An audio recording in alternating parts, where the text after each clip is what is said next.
Vamos lá, meus irmãos, vamos lá. Começando aqui nosso segundo dia de aula de Ética Cristã 1 e 2. Já oramos, como é costume, mais uma vez. Boa noite, graça e paz. Boa noite, graça e paz. Boa noite, Amém, boa noite, paz. Graça e paz. Estamos trabalhando sobre essa matéria tão importante, utilizando aqui o livro-texto de Ética Cristã, do Norman Geisler, e hoje nós estaremos trabalhando bastante aqui nos materiais de slide, que é uma síntese desse material, lembrando que nesse módulo é a união de Ética Cristã 1 e 2, como mostramos na aula passada, na primeira aula, mostrando o conteúdo programático, a ementa.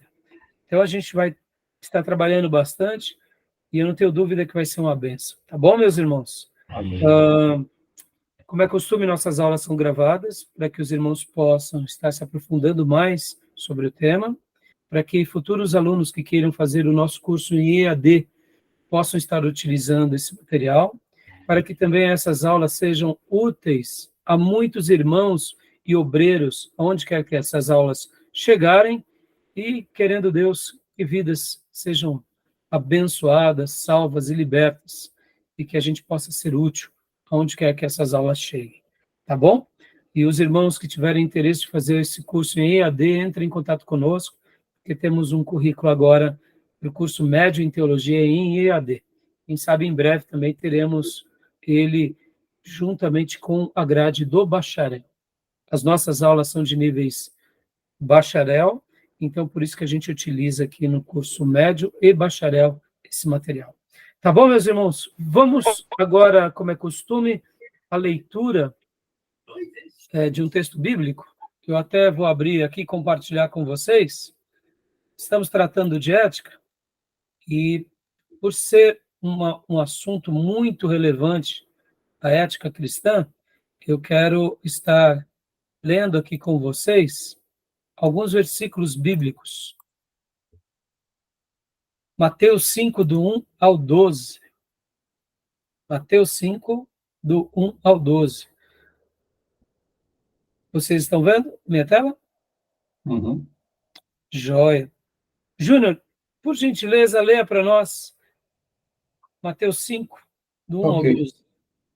Jesus, vendo a multidão, subiu ao monte e, assentando-se, aproximaram-se dele os seus discípulos.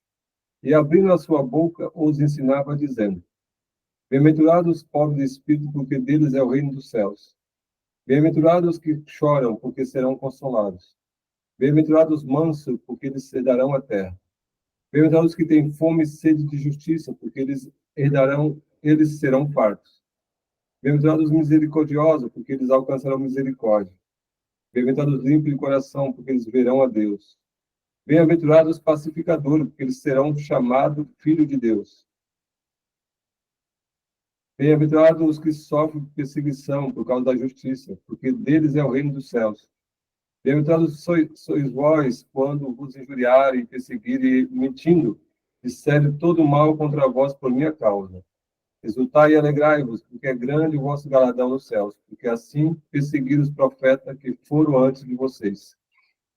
Glória a Deus. Esse é um texto muito conhecido por nós, e ao estudar esse tema tão relevante, que é o tema da ética cristã, eu poderia afirmar para vocês aqui que dominar o Sermão do Monte seria uma das maneiras melhores para que a gente pudesse, assim, não só compreender a ética cristã, mas a ética da vida. Então, alguém já disse, e eu concordo com essa frase, que o Sermão do Monte, ele é o resumo de toda a revelação no Velho Testamento e no Novo. Eu sei que são alguns capítulos apenas, mas a profundidade daquilo que Jesus diz, da maneira em que ele coloca, da maneira em que ele nos leva a refletir, pensar e principalmente crer e agir, faz com que a gente realmente se torne uma pessoa muito espiritual e, ao mesmo tempo, um ser humano muito mas muito equilibrado e muito valoroso. Como eu mencionei aqui na nossa primeira aula, não existe espiritualidade profunda sem uma humanidade plena. E o Sermão do Monte, com a pessoa de Jesus, com a obra de Jesus, com os ensinos dele, e nessa síntese, quando a gente consegue compreender e consegue ali, em meio a toda a dificuldade, praticar, eu diria que nós, além de estarmos ali expressando um corpo de doutrina e um credo poderoso, nós estamos vivendo uma vida, eu diria, debaixo de um princípio de uma ética cristã muito elevada. Então, eu deixo esse texto como abertura e a gente vai, né, ir mergulhar aqui nos temas dessa noite. Tá bom, meus irmãos? Então, vamos lá. Eu vou abrir aqui o primeiro slide e vou compartilhar com vocês. Nós, semana passada, começamos aqui o material do professor Maurício. Como eu mencionei para vocês, eu tive aula com o professor pastor Maurício, e a maioria, 80% do material é do pastor Maurício, e eu vou estar aqui compartilhando com vocês esse material, tá bom? Nós iniciamos lendo, né, esse primeiro slide, falando um pouco sobre a ética. Estamos trabalhando hoje, e a pauta de hoje será definição de ética cristã. Hoje nós estaremos trabalhando na definição de ética cristã.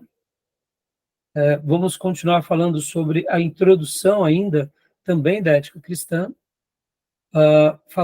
Falaremos também sobre o cristianismo e cosmovisão, características da moralidade hebraica e alternativas éticas contemporâneas. Mas a gente vai com muita calma e a gente vai estar trabalhando, que essa é uma forma de estarmos já interagindo com o material do Geisler, que é o nosso livro-texto, e outros materiais para a gente tenha bastante profundidade. Tá bom, meus irmãos? Joia? Alguma pergunta? Alguma dúvida? Quem quer comentar algo? Tranquilo? Então, na semana passada, lemos aqui a definição de ética cristã. Falamos também sobre essas definições, né? Vou até ler rapidamente aqui para vocês. A palavra ética vem do grego ethos e se refere aos costumes ou práticas que são aprovados por uma cultura. A ética é a ciência da moral ou dos valores e tem a ver com as normas sobre as quais o indivíduo e a sociedade vivem. Essas normas podem variar grandemente de uma cultura para outra e depende da forma de autoridade que lhes serve de fundamento. A ética cristã é a ciência da conduta humana que se determina pela conduta divina. Emil Burner, né? A gente falou sobre a definição de ética e agora a definição de ética cristã segundo Emil Burner. As bases da ética cristã. Os fundamentos da ética cristã encontram-se nas escrituras do Antigo e do Novo Testamento, entendidas como a revelação especial de Deus aos seres humanos. E aí lemos essa primeira e depois lemos esses dois slides também. A ética no Antigo Testamento. Você queria falar alguma coisa, Júnior? Eu queria, dentro acho que do tópico anterior, acho que teve um conceito aí sobre norma que é vivida por uma sociedade e por uma cultura. Só queria entender que norma é essa? Que norma no sentido que jurídico? Que norma seria a lei? Ou é a norma que padrão de uma sociedade, pelo costume, que é diferente, né? A norma é aquilo que é imposto pelo Estado. Obrigado, Júnior. Seria mais nessa segunda forma que você acabou de dizer, porque o aspecto jurídico ele vai sempre ratificar, por exemplo, né, Júnior, você bem como o advogado sabe disso, que o nosso direito ele tem coisas que se assemelham ao direito americano, mas ele é diferente, porque a nossa cultura é diferente. Então, as normas que eu pressuponho, tá, Júnior? Você me fez uma pergunta, mas eu entendo dessa forma. Quando fala essas normas da ética e da moral, tem a ver com a cultura. daquele povo e não com a questão legal, né? Porque isso. a questão legal vai derivar-se Isso. daquela cultura, né? O costume constante de uma sociedade, reiterado, ele passa a valer como norma. Como norma. Exemplo típico que tenha, né? O direito ao idoso no ônibus, ao assento. Isso se tornou o costume constante, passou levou para o legislador, ele criou a norma, porque era uma forma de a sociedade ver que era necessário conceder o direito àquela pessoa idosa ao assento. Isso foi uma prática constante que passou a ser levado para o legislativo e criou a norma, a lei. Exato. Exatamente. E vamos pegar aqui um caso de culturas muçulmanas, aonde, para nós, o que eles praticam é um machismo desequilibrado. Para eles, é o quê? Faz parte vamos dizer assim, da norma deles, né? Agir com as mulheres, colocando burcas e reprimindo elas, para eles aquilo é o normal. Então, pode ver que a ética deles e a moral deles está diretamente ligada a essa questão dos costumes dele, né? Por isso que para nós, de fato, é claro que nós temos como algo errado mesmo, né? Nós vemos que é um lado muito opressor, mas para eles é algo comum, né? A questão do casamento com várias mulheres, né? Que eles é o seguinte, eles aplicam a lei da Sharia, que é uma lei religiosa, como uma lei civil. Nós temos uma lei civil e nós temos a questão da moral e a ética e a questão religiosa, distinta. Eles não, ele é um código moral, de norma civil e norma religiosa, tudo junto. Eu até separei aqui um artigo, né, um texto, né, que inclusive de Francis Schaeffer, que ele escreve sobre a morte da razão. Se der tempo, eu vou estar comentando aqui na aula de hoje. Tá. Mas, por exemplo, Júnior, olha que interessante, foi bom o seu apontamento, porque, de uma outra forma, toda a ética e moral acaba se derivando da sua religião predominante. Mesmo que hoje a gente tenha essa separação, e ela é de fato assim, mais recentemente, por isso que nesse livro de Francis Schaeffer ele fala a morte da razão, que na antiguidade a religião ela determinava tudo. O comportamento do rei, o desdobramento das leis com relação às pessoas, como eles iriam agir com a religião, e aí, então a religião ela dava toda a tendência. Depois da Reforma Protestante, depois de tantas reformas humanas e humanistas e correntes filosóficas, houve essa separação, né? Iluminismo. Isso, do iluminismo, houve essa separação entre o Estado e a religião. A gente sabe que nos últimos momentos, assim, acaba não separando, sempre está ligado diretamente. Mesmo que a gente tente fracionar, não tem como você separar. Não tem como viver uma vida bipartida. Mesmo que a gente tente fazer isso e faça isso, porque o que é o Estado e o que é a fé, mas elas acabam, por ser um tecido social, e então acaba sempre se envolvendo. Por isso também que a gente entende, né, que nos nossos dias, principalmente no Ocidente, há uma busca muito grande para desestruturar as escrituras.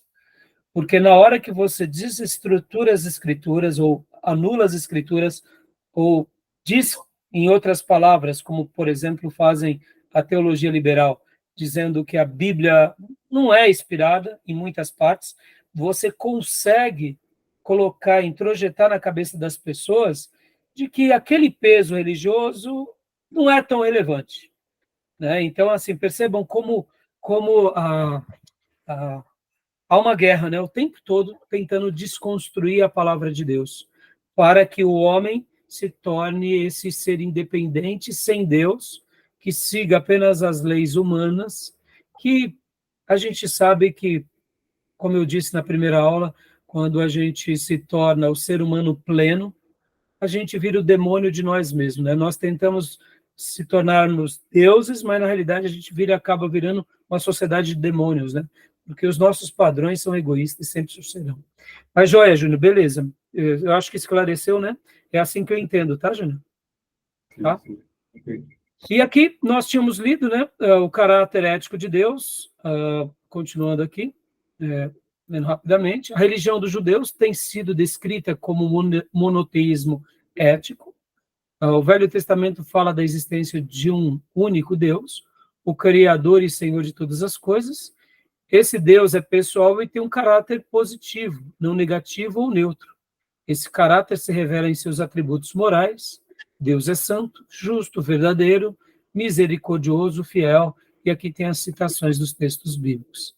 A natureza moral do homem, a Escritura afirma que Deus criou o ser humano à sua semelhança, Gênesis 1, 26 e 27, versículos 26 e 27, significa que o homem partilha ainda que de modo limitado do caráter moral do seu Criador, embora o pecado haja distorcido essa imagem divina no ser humano, não a destruiu totalmente. Deus requer uma conduta ética das suas criaturas, seja santo, porque eu sou santo. Levítico 19, 2, 20 e 26. A lei de Deus, e paramos aqui, exatamente, na semana passada. Então, pastor Johnny, leia para nós, por gentileza. Pois não. A lei de Deus. A lei expressa o desejo que Deus tem de que as suas criaturas vivam vidas de integridade. Há 3 tipos de leis no Antigo Testamento: cerimoniais, civis e morais. Todas visam disciplinar o relacionamento das pessoas com Deus e com o seu próximo. A lei inculca valores como a solidariedade, o altruísmo, a humildade, a veracidade, sempre visando o bem-estar do indivíduo, da família e da coletividade. Joia. Aqui, quando fala há 3 tipos de leis no Antigo Testamento, a gente vai trabalhar muito isso em teologia sistemática. Quem já fez vai se recordar que as leis cerimoniais, elas, de fato, foram úteis no Velho Testamento. Algumas recebem uma nova roupagem no Novo Testamento. Mas, com o advento da igreja, há uma releitura, não, ou melhor, o termo não é isso, há uma nova revelação, né, com relação às leis cerimoniais. Por que eu digo isso? Porque, podem ver, nós não fazemos mais a festa dos tabernáculos, festa das luzes. Nós não fazemos mais a festa das colheitas. Nós temos ela agora numa nova revelação.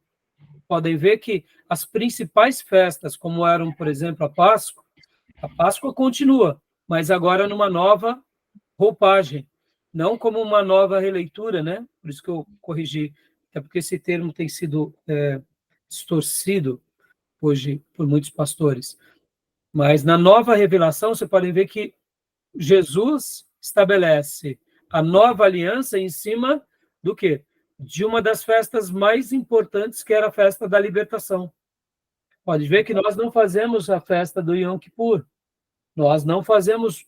Por quê? Porque o Novo Testamento, na pessoa de Jesus, houve o cumprimento. E vamos imaginar aqui, hipoteticamente, uma coisa, meus irmãos. Olha, hipoteticamente, tá? Vamos imaginar que o templo não tivesse sido destruído por Tito General no ano 70.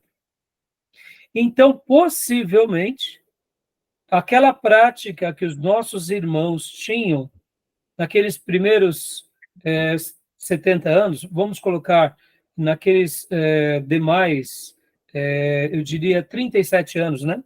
Jesus morre no ano 33, esqueça agora o calendário gregoriano, mas ele morre no ano 33 e no ano 70 depois de Cristo, a destruição do templo. Mas lembram que a igreja primitiva, ela ainda fazia ela fazia uma ponte entre os judeus e os gentios. Paulo vai resolver essas questões com seus textos. Hoje a gente vai trabalhar um pouco disso aqui, até mesmo porque tem tudo a ver as leis de Deus com essa questão da ética e da moral, né? Mas pode perceber que o primeiro concílio que se dá em Atos 15 foi um problema que a igreja estava enfrentando ali logo nos primeiros anos. Que como o evangelho chega a as nações gentílicas,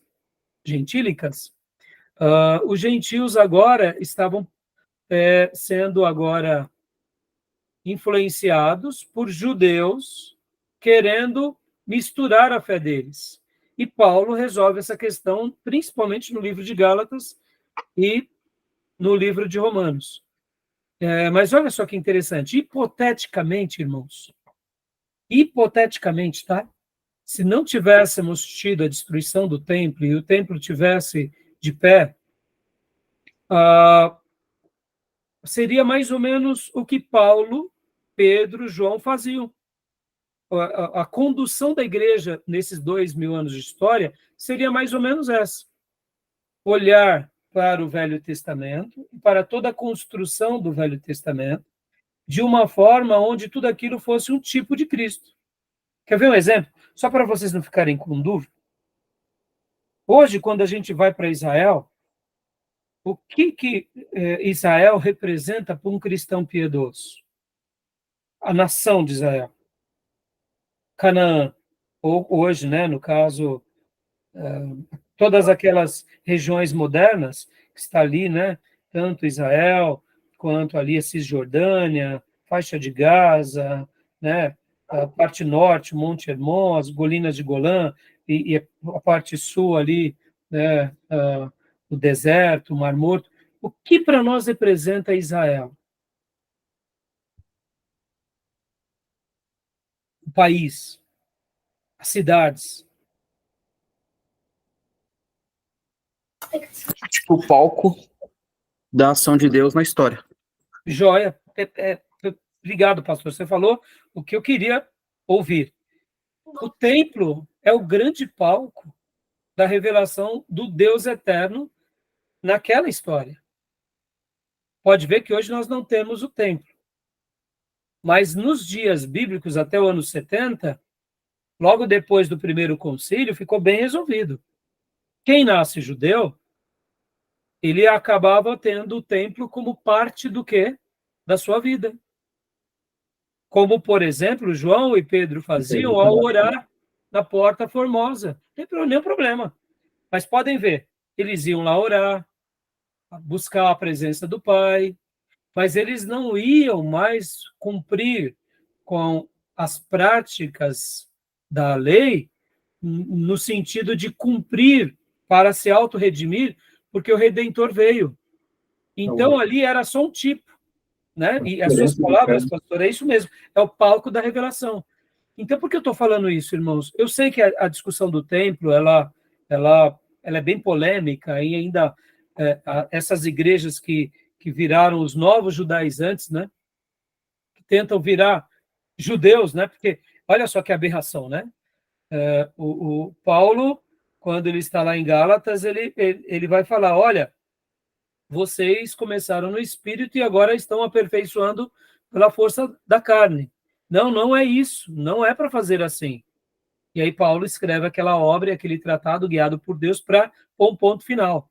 Unindo ao concílio que houve em Atos 15, fica muito claro, quem é judeu, quem não é judeu, agora todo Israel, seja geografia, seja acontecimento, seja arqueologia, ou principalmente os símbolos sagrados, são representativos. É o palco da revelação de Deus, ponto final. Então, por que eu estou usando esse tempo aqui? As leis cerimoniais, podem ver que no Novo Testamento elas recebem agora uma nova revelação. A Páscoa não é somente a libertação do Egito, mas é a libertação do inferno, desse Egito, desse mundo. Né? É a saída desse mundo. A Páscoa, segundo a nova aliança, que é o memorial da ceia. As leis civis, igualmente, pode ver, as leis civis foi útil para eles, porque eles eram judeus. Mas o que se perpetua de uma forma muito abundante? Os princípios morais. Que, em outras palavras, como a gente mencionou há pouco, que a ética e a moral, ou como eu mencionei na primeira aula, elas caminham de mãos dadas. Então, o Velho Testamento, as leis de Deus, e eu gastei esse tempo todo falando isso agora, para mostrar o seguinte, irmãos, não tem como a gente caminhar na ética cristã sem compreender muito bem as leis morais que estão ali em todo o Velho Testamento, utilizando daquela representatividade das leis civis e sabendo aplicar corretamente, segundo o Novo Testamento, as leis cerimoniais. Nós não precisamos retroceder, porque esses grupos de igrejas protestantes, que agora coloca a arca, que se dobra a arca, toca chofar, e que fazem as festas, praticamente eles estão virando judeu de novo. E pasmem, tem muitos cristãos virando judeu. É como se fosse uma loucura, é como se eles estivessem fazendo aquilo que Paulo disse, não façam. Vocês são gentios, então vocês não precisam fazer disso. Isso. Vocês são judeus? Então, vamos pegar um exemplo aqui, só para eu concluir aqui, irmãos. Tito era um pastor que era grego. Timóteo tinha descendência grega e judaica. O que Paulo recomenda para Tito e o que Paulo recomenda para Timóteo? Percebam, as recomendações são distintas.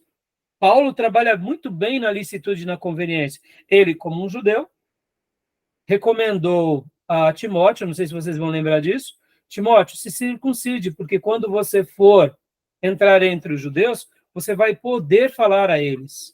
Mas não era simplesmente para ele retroceder, era porque o sangue judaico estava nele. Ele tinha sangue judaico. Então, nenhum problema. Não porque ele precisava fazer isso para completar uma lei, mas para ele ter acesso entre os seus. Já para Tito, não. Ou seja, em nós, que somos gentios, se tornar judeus é uma aberração, é ir na contramão.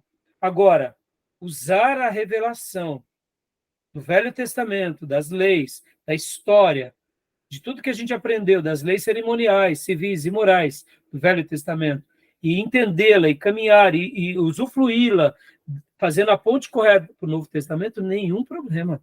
Maravilha, pelo contrário. Então, ficou clara a explicação, meus irmãos? Alguma dúvida? Sim, claro. Como Ficou claro. O pastor Johnny falou, né, que era o palco, eu acrescento que o templo é uma referência da fé judaica. Daquilo que Israel, né, Júnior? Obrigado, Júnior, muito bem colocado. Representava como Israel sendo a nação sacerdotal aonde o Deus Trino se revelaria ao mundo.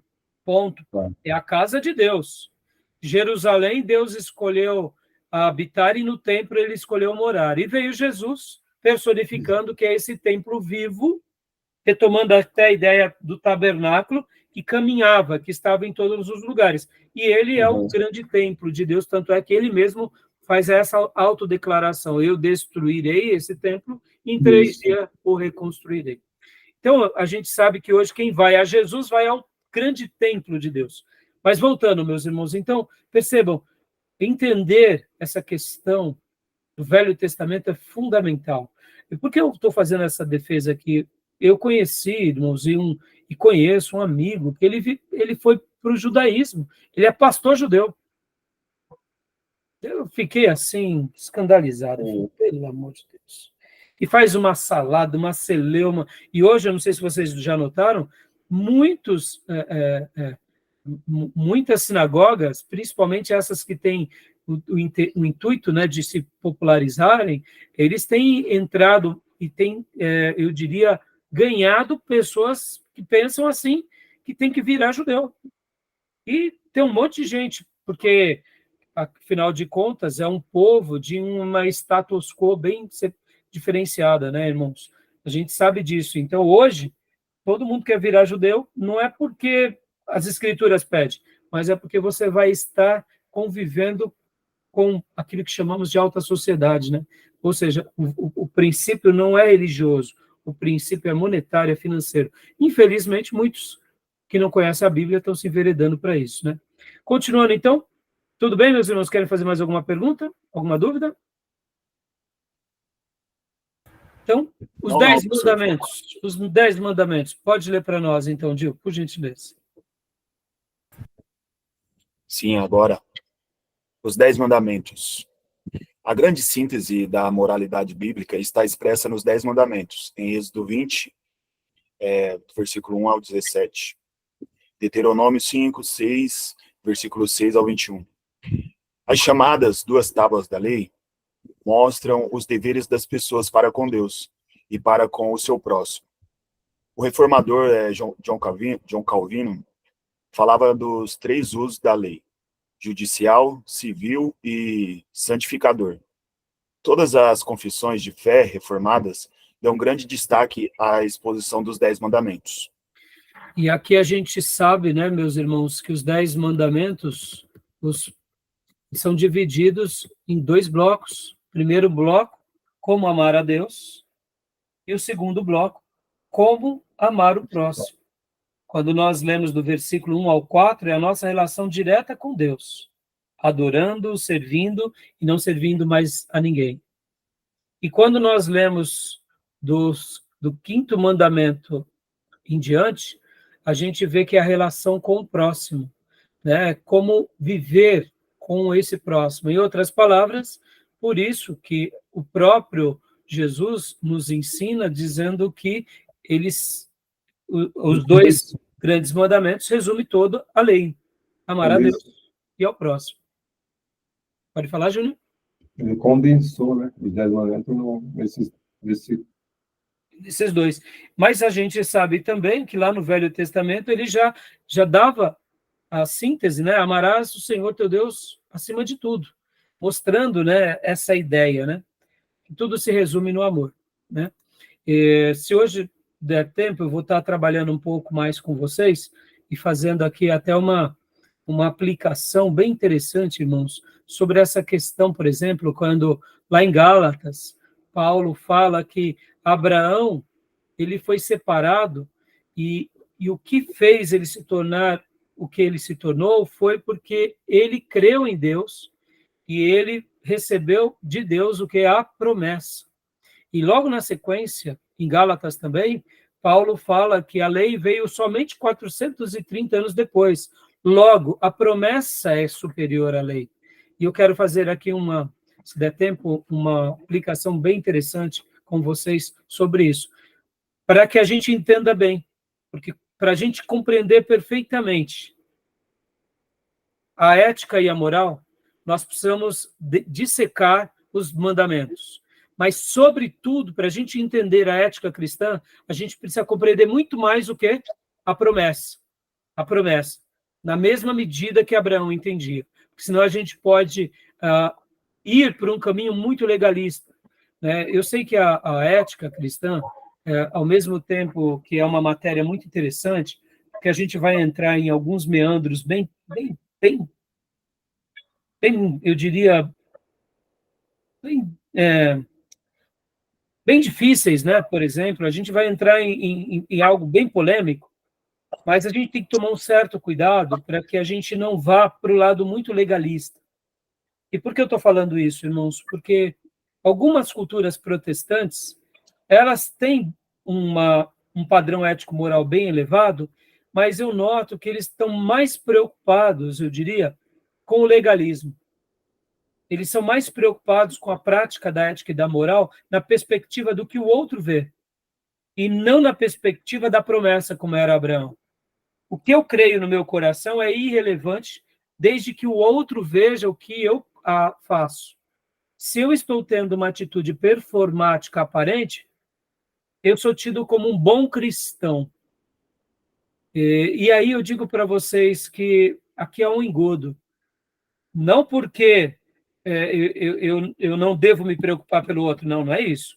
Eu devo sim me preocupar, mas a questão, como ensina o Sermão do Monte, tem que ser interior. Quando o meu interior é transformado, quando eu vivo essa fé como Abraão, vivendo na promessa, na sua essência, o meu comportamento não será performático, será o testemunho de alguém que vive, ou seja, é o ser, não é o parecer. E em muitas culturas, principalmente protestantes, a gente vê que eles pendem muito para isso, para o lado performático, para o lado mais aparente, para o inglês ver. Isso eu acho que eles perdem muito. Mesmo estando socialmente num nível muito mais elevado do que nós brasileiros, né? Então fica aqui essa ressalva, tá bom? Para a gente não se tornar muito legalista. Só um pouco de legalismo já tá bom, né, meus irmãos? Brincadeiras à parte, tá bom? Pastor Johnny, leia para nós a contribuição dos profetas. Por favor, pode citar só o primeiro texto, tá? São muitos textos. Ok. Alguns dos preceitos éticos mais nobres do Antigo Testamento são encontrados nos livros dos profetas, especialmente Isaías, Oséias, Amós e Miqueias. Sua ênfase está não só na ética individual, mas social. Desculpa. Eles mostram a incoerência de cultuar a Deus e oferecer-lhe sacrifícios sem, todavia, ter um relacionamento de integridade com o semelhante. E aí ver Isaías 1, do verso 10 ao 17, e os demais textos. Olha só, o que eu acabei de dizer. Podem ver que o próprio povo de Deus estava praticando algo aparente, mas dentro da corte podia fazer tudo errado. Ou seja, Deus levanta a escola dos profetas para redefinir isso. E olha que interessante, meus irmãos, sobre essa questão, né? Percebam como Davi é um homem segundo o coração de Deus. Ele mesmo sendo rei, e ele estando sobre ele tanto a incumbência das leis civis, porque, querendo ou não, era por meio dessa revelação das leis de Deus que também ele conduziu o seu povo com relação à aplicação das leis de Deus, ele procurava viver esse princípio de todo o coração. Na ocasião que ele parou de agir de todo o coração, ele virou um demônio dele próprio. É o caso do grande pecado dele com Betseba. Pode ver que ali é um abismo chamando outro abismo. Davi pecou, ao invés de ser reparado do seu pecado, ele tentou esconder, não conseguiu esconder, matou, assassinou, não com as suas próprias mãos, mas pelo seu domínio, pelo seu poder, seu próprio valente. Depois, como se tudo tivesse resolvido, trouxe a mulher para viver dentro da sua casa.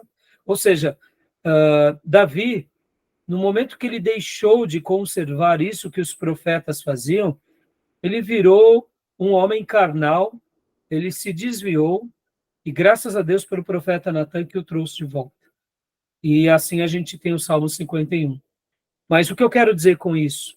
Percebam que os profetas, eles são levantados para quebrar essa roupagem exterior. E assim, podem ver que também foi muito parecido o que acontecia nos dias de Jesus.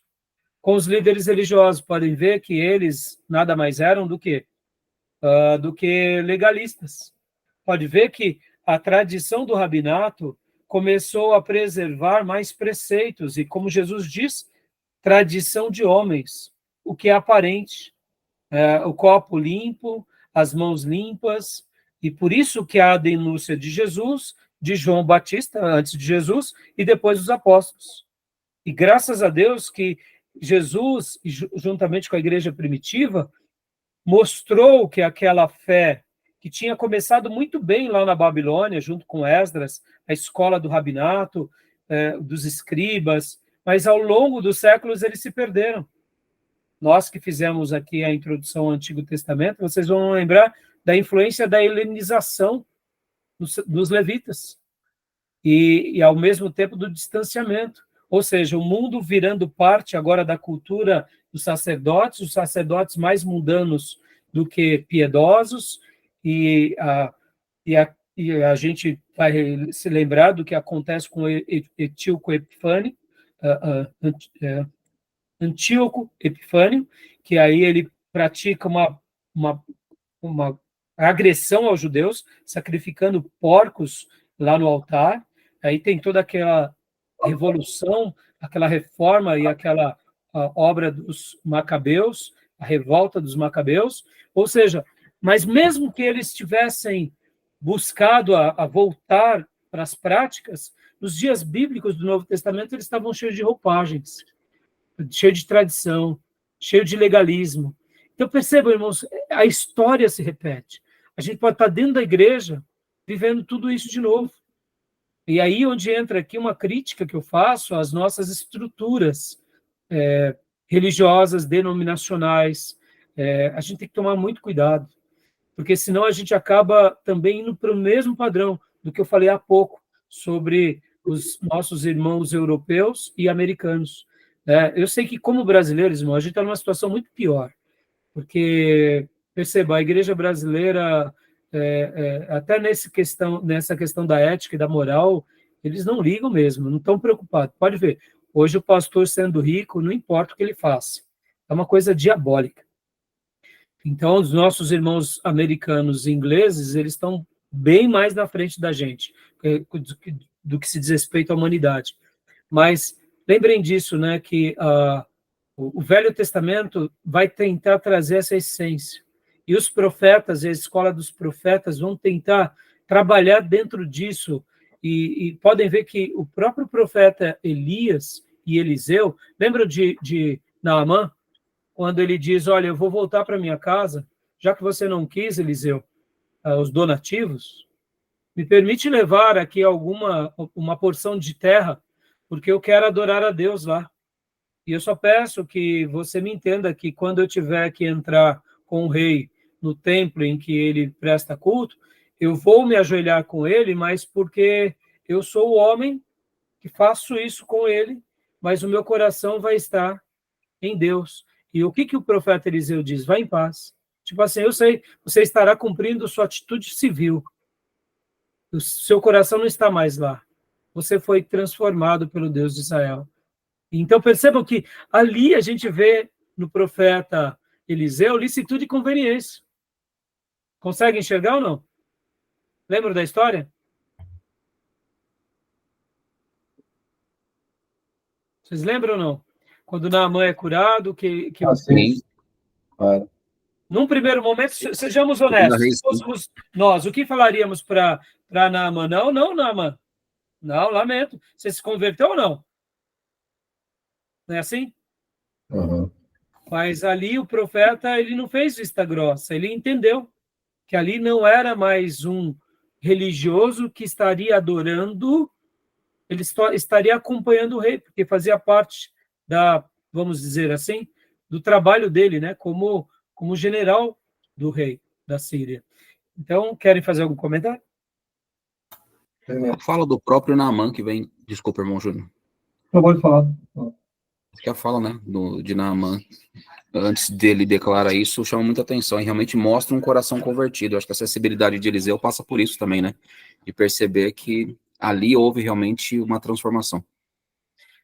Fala, Júnior, que eu tenho até um comentário para fazer depois também. Acho que você é um pouco fora desse foco aí. Eu estava pensando sobre a questão da ética, como um código moral que Deus dotou todo ser humano. Todo ser humano. Porque o primeiro casal, porque a lei de Deus vem depois da lei formal. Formal, os mandamentos. Como lei formal, uma coisa. Lei que Deus, o código moral que é colocado em todos nós, isso vem de lá de trás, né? Vem do Éden, né? E Deus, quando fala com ele, Deus também não formaliza, não põe a plaquinha no jardim, olha, aquela planta não vai lá. Não é um código, nós temos um código civil hoje, para penal. Deus não pôs uma placa, Deus falou para eles. É uma ordem de Deus. Sim, sim.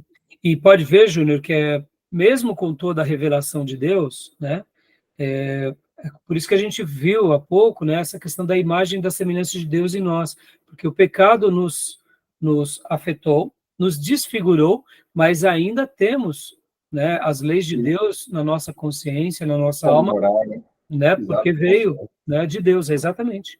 Né? Porque a gente nasce educado, né, com nossos pais, a gente cresce, a gente tem a noção, consciência de que a gente não pode tirar a vida alheia, matar alguém. Isso é uma coisa... É interessante. Agora, olha só, que interessante, voltando aqui para Eliseu. Se Eliseu chegasse para os líderes religiosos e perguntasse assim, vamos fazer uma assembleia aqui, do templo, será que eu devo permitir com que Naamã acompanhe o rei? O que vocês acham que o rabinato diria? Óbvio que eles iriam condenar. Percebam, é isso que a gente está, por isso que eu estou trabalhando nesse princípio, irmãos, dizendo o seguinte, percebam que toda pessoa que é cheia do Espírito Santo, ela vai caminhar, eu diria, ela vai errar muito menos dentro das leis da licitude e da conveniência, porque esse lado mais espirituoso da lei moral que Deus já deixou dentro de nós, quando nós realmente somos convertidos, o Espírito Santo vai nos conduzir para algo mais sempre voltado ao amor a Deus, ao amor ao próximo, como a nós mesmos, e dessa forma a gente vai errar menos. Por isso que eu fiz a citação aqui, e por que eu estou falando da escola dos profetas e de Elias e Eliseu? Porque nesses dias Deus levanta a escola dos profetas quase como um segundo templo, sem ser templo. Porque a tribo do sul, com o templo, tinha se desviado também. Então, Deus levanta a escola dos profetas quase como um segundo templo para a tribo do norte, principalmente, porque eles tinham se desviado muito mais, mas podem ver o quanto a tribo do sul e os sacerdotes foram beneficiados, porque é aquilo, nós vamos olhando muito as coisas aparentes. E ter ética cristã é muito mais do que as coisas aparentes. Então, estou gastando esse tempo para cravar algumas estacas aqui, tá, meus irmãos? Beleza? Vamos lá, vamos ler mais um pouco. Aqui a gente já está quase acabando esse slide. Ética no Novo Testamento. Leia para nós, pastor Johnny, por gentileza. Pois não. A ética no Novo Testamento não contrasta com a do Antigo, mas nele se fundamenta. Jesus e os apóstolos desenvolvem e aprofundam princípios e temas que já estavam presentes nas escrituras hebraicas, dando também algumas ênfases novas.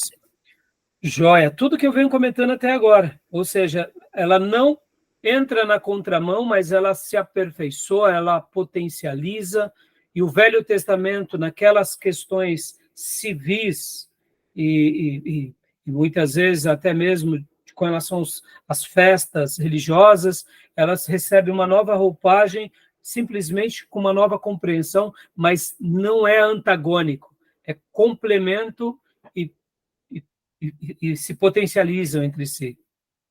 E aí vem a ética em Jesus. Pode ler, pastor Johnny, por favor? A ética de Jesus está contida nos seus ensinos e é ilustrada pela sua vida. O tema central da mensagem de Jesus é o conceito do reino de Deus. Esse reino expressa uma nova realidade, em que a vontade de Deus é reconhecida e aceita em todas as áreas. Jesus não apenas ensinou os valores do reino, mas os exemplificou com a vida e o seu exemplo.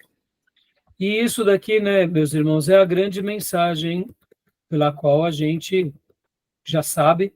Jesus é o nosso grande modelo, é a estatura do varão perfeito. E podem ver, meus irmãos, até mesmo no processo da revelação sagrada, Deus é tão sábio que a maneira em que nós temos os 4 evangelhos, que são a biografia de Jesus, é de uma maneira tão limpa, tão maravilhosa, que preenche muito bem uma resposta a todo ser humano, sendo ele judeu ou gentil de qualquer nação ou de qualquer cultura. E até mesmo a maneira em que os apóstolos agora são guiados pelo Espírito Santo para falar de Jesus ao seu povo, para pôr esse povo de volta ao caminho correto, tirando as tradições humanas, e agora falar aos gentios, é uma maneira tão perfeita. Então, quando a gente tem, né, essa revelação no Velho Testamento e no Novo, partindo principalmente da pessoa e da obra de Jesus, é maravilhosa. Né? E como a gente sabe, a ética ela é muito mais do que um conceito abstrato, uma ideia. A moral é muito mais do que isso.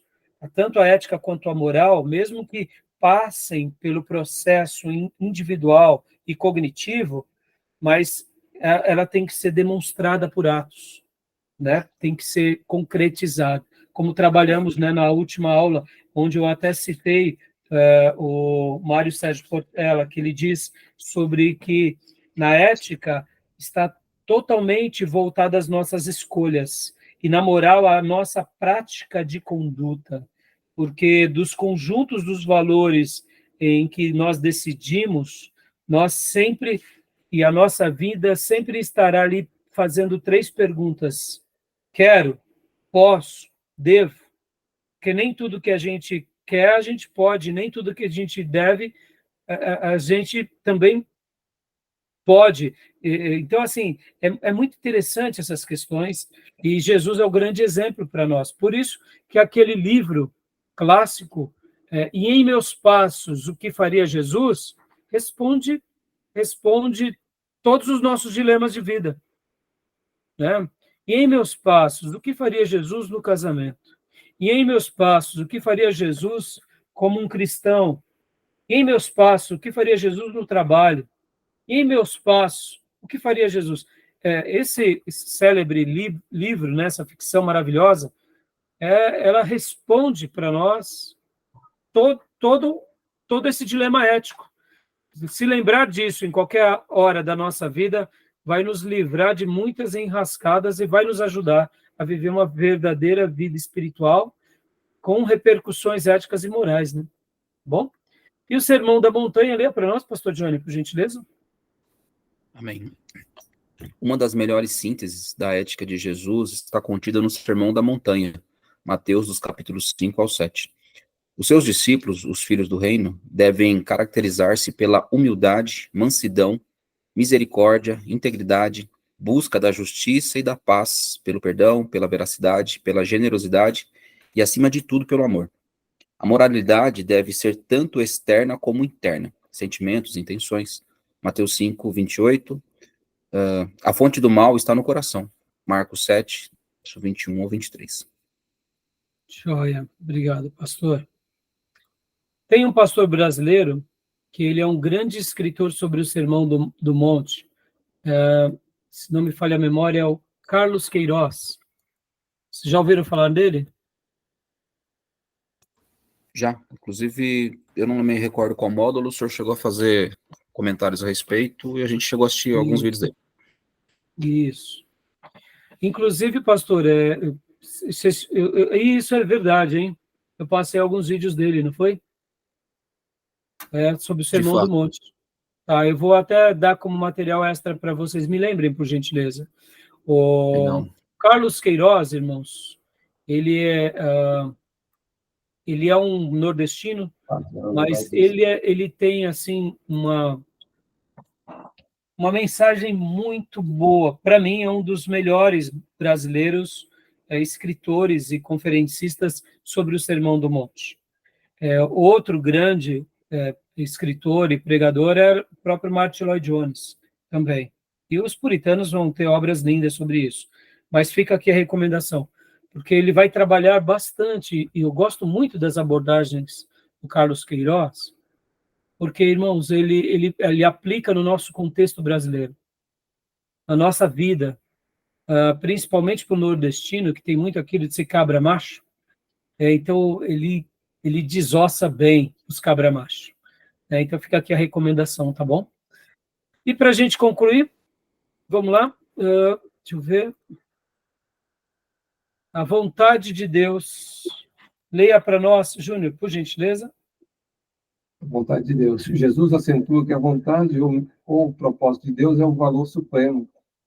Vemos isso, por exemplo, em Mateus 19, de 3 a 6. O maior pecado do ser humano é o amor próprio, o egocentrismo. Daí a ênfase nos dois grandes mandamentos que sintetizam toda a lei. Outro princípio importante é a famosa regra de ouro, Mateus 7, 12. Mateus 7, 12 diz assim: assim, em tudo façam aos outros o que vocês querem. Deixa eu ler de novo.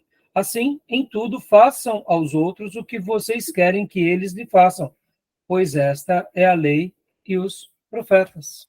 Né? Faça aquilo que você realmente deseja. Falando um pouco sobre isso, né, irmãos? A gente já tocou nesse assunto, mas podem ver, né, irmãos? O altruísmo é a grande resposta para a nossa vida. E o egoísmo é a grande ruína da nossa vida. E, sabiamente, quando foi feito a tese dos 7 pecados capitais, se não me falha a memória, o Papa Gregório, tudo começa com egoísmo.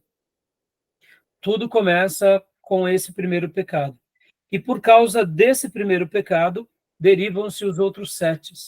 Alguém já disse que hoje, na nossa sociedade moderna, daríamos para colocar alguns outros pecados capitais, como, por exemplo, a corrupção, virou parte, né, do gênero, principalmente humano, contemporâneo, e as drogas, né, como uma outra coisa também aliada a esse lado da luxúria, mas mais voltada para essa dependência química, né, e todo tipo de droga, seja ela química ou, quem sabe, até mesmo tecnológica e vícios, e aí vai, né?